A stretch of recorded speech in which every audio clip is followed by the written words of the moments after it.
Ya está todo preparado para empezar el partido en la casa de los Gutiérrez con IKEA. Atrás está el sofá Civic, con diferentes covers para hacer match con cada selección. En el medio, los vasos Lodrat, repartiendo bebidas por todo el campo. Calentando por si viene alguien extra está la silla plegable Gunde. Y arriba, Ostaval, la coffee table de 2 alturas marcando un gol con cada snack. Visita IKEA y logra crear el line-up ganador para disfrutar del fútbol en tu casa. Con buena calidad y buen precio. IKEA, sueña sin medida. Ser podcast.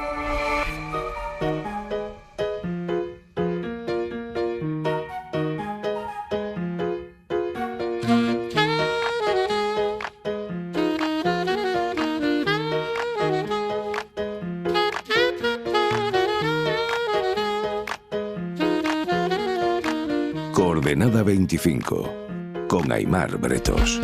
Y con Andrea Ricci. Buenas noches, Andrea. Buenas noches, Aimar. Con ganas de descansar ya. La verdad que sí, un poco. Estamos todos que ya. Sí, un año en estado de alerta constante, ¿no? Totalmente. Por cierto, hace un año, en enero, entrevistamos aquí a Andrea Ricci en Hora 25 con la presentación de su libro La Era de la Revancha, que publicaste con Anagrama y que está absolutamente vigente y que es un regalazo para estas Navidades. Apunten, La Era de la Revancha, de Andrea Ricci. Y en aquella entrevista, yo sé que tú no lo vas a decir, porque tú eres muy modesto, pero lo voy a decir yo, lo clavaste. O sea, lo clavaste. La revancha está aquí. Eres muy generoso y la verdad es que me gustaría haberme equivocado, pero creo que lo que escribí en ese libro se ha ido confirmando con los hechos, con crudeza, de forma dramática y violenta. El libro lo escribí en 2024, antes de que ganara Donald Trump. Lo pensé, lo titulé, lo escribí en casi toda su estructura. Dejamos unas semanas para después de las elecciones para conocer el resultado y fue a imprenta antes de Navidades, con lo cual pues no sabía cómo iba a ser el gobierno de Trump, y el grueso del libro está escrito incluso antes de que ganara Trump. Y la verdad es que luego se ha producido precisamente ese asalto revanchista de nacionalpopulistas que desde Oriente y desde Occidente están atacando democracia, derechos humanos y el orden multilateral. Tengo la sensación, Andrea, corrígeme, de que en 2025 hemos enterrado el orden mundial que nos dimos en 1989. Enterrado. Así es, un sepelio a lo grande. ¿Cómo suena eso? Sí. Se ha acabado una época, que empezó en el año 89, con esa hegemonía de Estados Unidos y de sus aliados, de la expansión de la globalización, del el crecimiento de la estructura multilateral, y llevábamos unos años incubando el virus que ha estallado de lleno este año y que ha enterrado ese mundo, y nos hemos visto catapultados hacia otra realidad, todavía en conformación, en estado geológico de conformación todavía, y bien violenta. Es verdad que Trump ha destrozado el multilateralismo, pero al mismo tiempo también es verdad que Trump ha tenido algunas victorias relevantes. Yo no sé cuál de este 2025 es el hito Trump que crees que va a tener más efectos a medio o largo plazo. Efectivamente ha tenido éxitos. Podemos enumerarlos, ¿no? Ha conseguido que los aliados de la OTAN aceptaran un compromiso de gasto en defensa muy elevado, que traerá consecuencias. Ha conseguido anular básicamente los ingresos de inmigrantes ilegales con una política de terror. Pero yo creo, si me preguntas, el que tendrá más efectos es uno menos visible. ¿Cuál? Es su capacidad de haber configurado una alianza con los tecnoemperadores.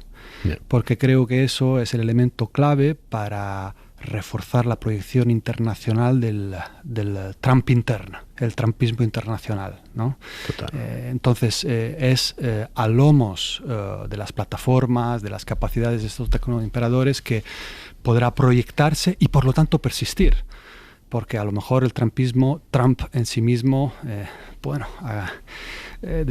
no tiene tanto recorrido, pero en la medida en que será capaz de alentar proyectos en otras partes del mundo y dentro del propio Estados Unidos, pues el trumpismo seguirá. Es curioso esto, porque hasta ahora todos los avances científicos, industriales, que podían cambiar nuestra vida y para bien y para mal, y estoy pensando por ejemplo en la bomba atómica, tenían un Estado detrás. Pero ahora estos grandes jerarcas tecnológicos que están impulsando el gran cambio que viene en nuestras vidas, que va a condicionar completamente todo, que es la inteligencia artificial, no hay un Estado, ya no es que no haya un Estado detrás, es que no hay un Estado capaz de regularlos. Sí, y eso es una de las cosas que asusta y que produce ese estado de alerta del que hablamos al principio. Jake Sullivan, el consejero de Seguridad Nacional de Joe Biden, en una entrevista poco después de dejar el poder, dijo: ahora mismo hay en Estados Unidos unos 4 o 5 proyectos Manhattan, ¿no? El famoso proyecto de la bomba atómica, que se están desarrollando y ninguno de ellos lo lleva a cabo ni lo controla el gobierno de Estados Unidos. El propio Biden, cuando dejó el poder, dijo que se estaba conformando un conglomerado absolutamente inquietante. Desgraciadamente debo decir que estas palabras de ellos dos son también una condena de su propia administración, porque en lugar de decirlo al final, deberían haber actuado para controlarlo antes, y en parte han fracasado, o en buena medida. Tú dices que Estados Unidos es verdad que es el país en el que se ha incubado la inteligencia artificial, pero que el que llega primero no tiene por qué ganar la partida. ¿Tú realmente crees que ahora mismo en otras potencias mundiales pueden acelerar y ganar esa partida, la inteligencia artificial? Yo creo que es fundamental distinguir 2 planos. Uno es el plano de los pioneros, ¿no? Los que consiguen llegar primeros a ciertas capacidades. En ese sentido, Estados Unidos ha demostrado un enorme vigor, ¿no? Gracias a la vibración de sus empresas. Ahora, cuando hablas con historiadores que tienen una mirada retrospectiva sobre las grandes revoluciones tecnológicas, suelen subrayarte que no importa solo, o incluso no importa tanto quién llega primero, sino la capacidad de incorporar en el tejido socioeconómico un avance. La electricidad, el sistema de transportes de trenes, por ejemplo, no es solo la invención en sí mismo, sino la capacidad de involucrarla dentro de un sistema productivo para que entonces esa invención genere un salto de productividad, de capacidad, de prosperidad, etc. Y en ese sentido hay elementos para pensar que China probablemente pueda estar capacitada para aprovechar estos avances mejor, a la vista del tejido productivo que tiene tan asombroso. Produce 1/3 de lo que se produce en el mundo y lo hace de forma muy organizada, muy eficiente. Hace 10 años, en 2015, China empezó a impulsar un gran programa para reducir su dependencia tecnológica básicamente de Occidente. ¿En qué punto está ahora?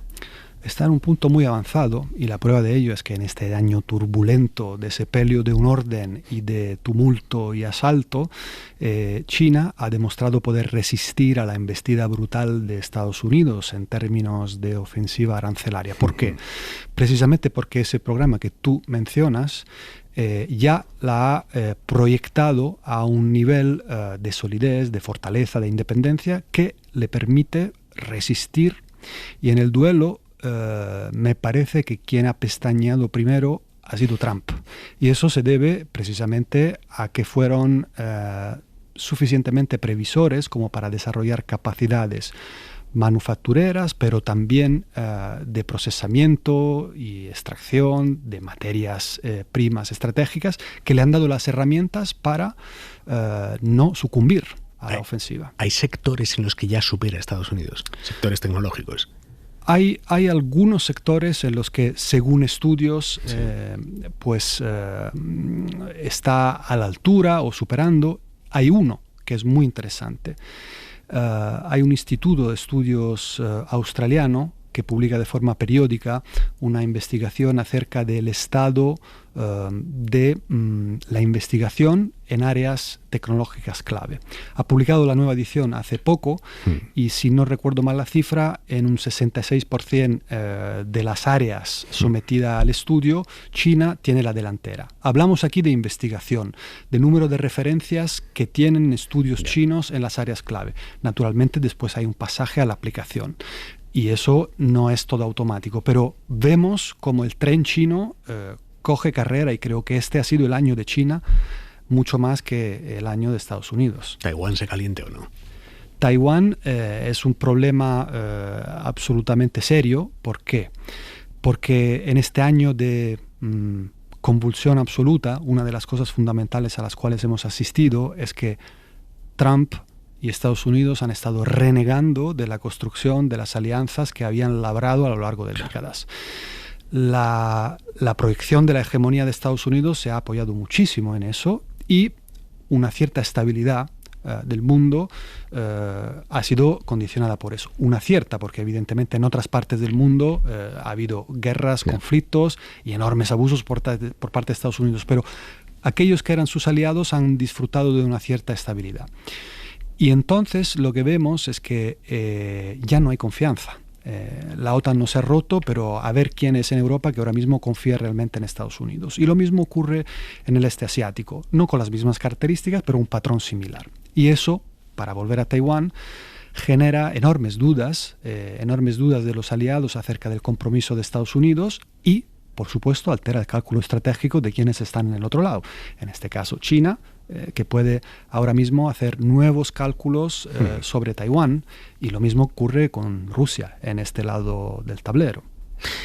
Hablando de Rusia, George Bush hijo era presidente de Estados Unidos y no hizo caso a la pretensión de Putin de volver a ser potencia y no le permitió tener una zona de influencia. Y aquel, tú nos lo has contado, fue el germen del resentimiento de Putin que nos ha traído hasta la guerra de Ucrania. ¿Hay hoy alguna decisión de Trump respecto a Rusia que pueda estar alimentando un problema a futuro? Sí, desde luego. Yo creo que este año ha dado oxígeno a Rusia, ha dado, por tanto, un sostén a la política imperialista de Putin, porque Trump ha retirado el apoyo a Ucrania, sustancialmente ha retirado el apoyo a los europeos, incluso los define como enemigos cuando se habla de la UE, incluso, en fin, habla de anexionarse a Groenlandia, no descarta utilizar la fuerza. Todo esto revalida el proyecto imperialista de Putin, que se ve reafirmado en su decisión histórica de avanzar, porque ya no tiene por el otro lado la gran potencia que ejerce como freno, con lo cual eso producirá sin duda consecuencias. Pero en un sentido más amplio, lo que temo, o una de las cosas que temo, es la proliferación nuclear. Porque desarrollando un paso más el discurso que venimos haciendo, Aimar, yo creo que en el momento en el que los aliados ya no creen en la protección de Estados Unidos, algunos de ellos en los próximos años tendrán la tentación de dotarse de armas nucleares. ¿En quién piensas? Bueno, pues en Corea del Sur, Japón, en Europa también alguien podría empezar a pensarlo. No estamos cerca, pero es un escenario que hay que tener en cuenta. Y luego eso, cuando empieza uno, otro sigue, ¿no? Sí. Lo hemos visto con India y Pakistán, etcétera, etcétera. Así o sea que la no proliferación ya es casi historia.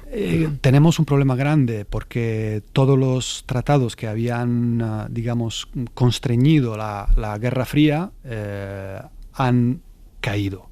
Hay uno importante que queda, que casualidades expira en febrero, que es el New START Treaty, que es un tratado sobre armas nucleares entre Estados Unidos y Rusia. Veremos qué ocurre con ese, pero el andamiaje está reventado y pinta mal. ¿Ese lo dejarán expirar también?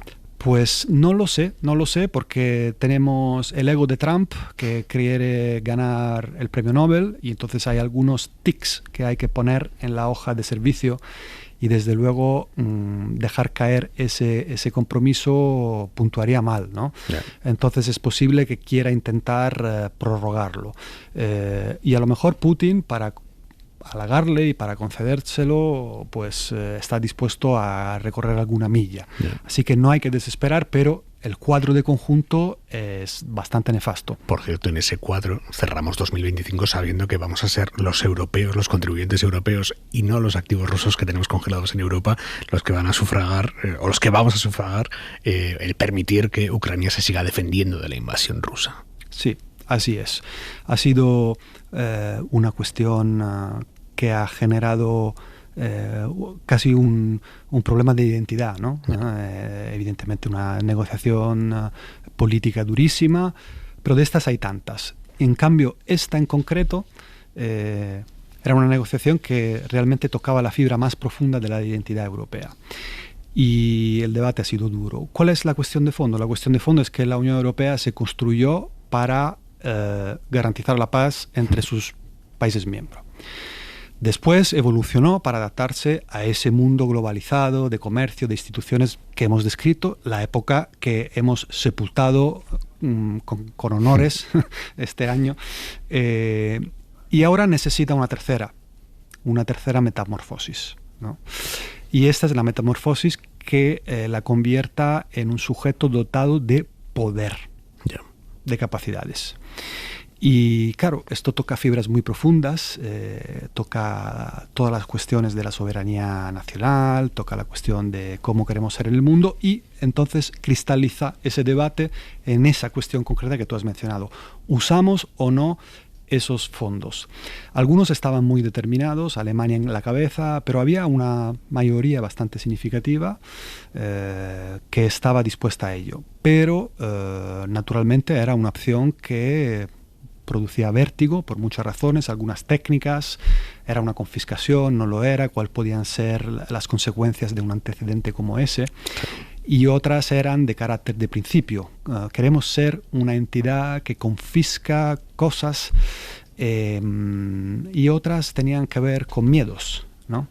Y otras tenían que ver con lo que comentábamos al principio, una cierta penetración del trumpismo dentro de nuestro perímetro, ¿no? Y a mí me parece significativo que junto a la resistencia numantina de Bélgica, que por cierto tiene un líder que es un nacionalista flamenco, que está en la misma agrupación parlamentaria que Giorgia Meloni, bueno, pues precisamente Giorgia Meloni quien de repente, unos días antes de la gran cumbre, se descuelga y dice: yo esto no quiero tocar no lo esos veo. activos, ¿no?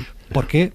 Porque a Trump no le apetece, porque Trump tiene otros planes para esos activos, Claro. que financiar la reconstrucción con las empresas estadounidenses por el medio. ¿Y los eurobonos no pueden ser una bomba de relojería si la guerra de Ucrania se alarga mucho?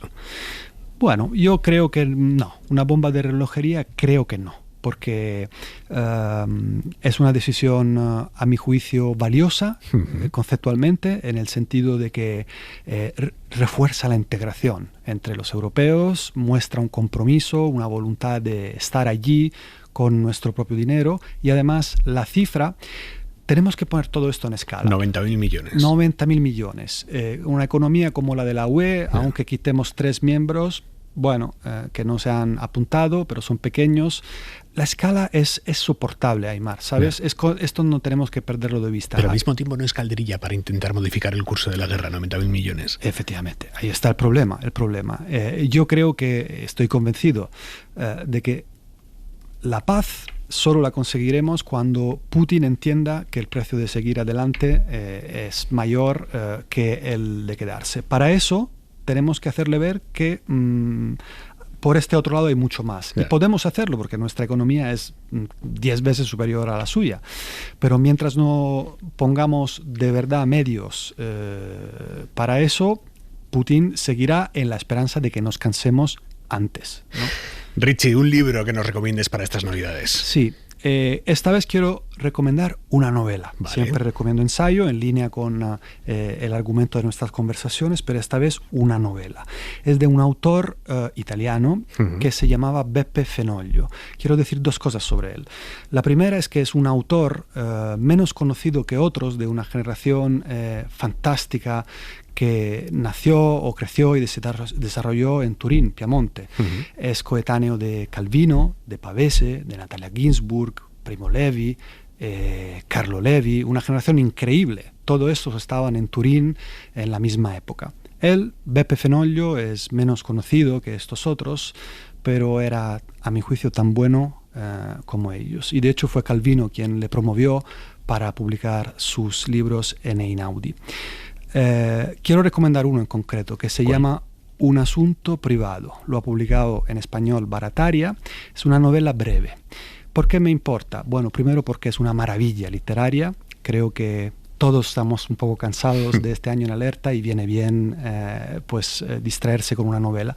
Pero además es una novela que tiene la virtud de enseñar la vida privada en un contexto durísimo, que en este caso es la Segunda Guerra Mundial y la resistencia de los antifascistas.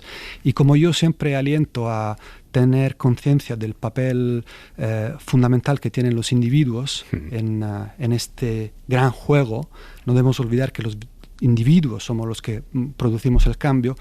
Hoy, al mismo tiempo, quiero alentar a leer una novela que también habla de cómo seguir, en cambio, los sentimientos y la vida privada en estos contextos de cambio tan profundo, turbulento y alarmante. Un asunto privado de Beppe Fenoglio. Beppe Fenoglio, gran autor. Buon Natale, Andrea. Buon Natale a ti y a todos los oyentes de la cadena SER. Un abrazo. Un abrazo. Para no perderte ningún episodio, síguenos en la aplicación o la web de la SER, Podium Podcast o tu plataforma de audio favorita. Ya está todo preparado para empezar el partido en la casa de los Gutiérrez con IKEA. Atrás está el sofá Civic, con diferentes covers para hacer match con cada selección. En el medio, los vasos Lodrat, repartiendo bebidas por todo el campo. Calentando por si viene alguien extra está la silla plegable Gunde. Y arriba, Ostaval, la coffee table de 2 alturas marcando un gol con cada snack. Visita IKEA y logra crear el line-up ganador para disfrutar del fútbol en tu casa. Con buena calidad y buen precio. IKEA, sueña sin medida.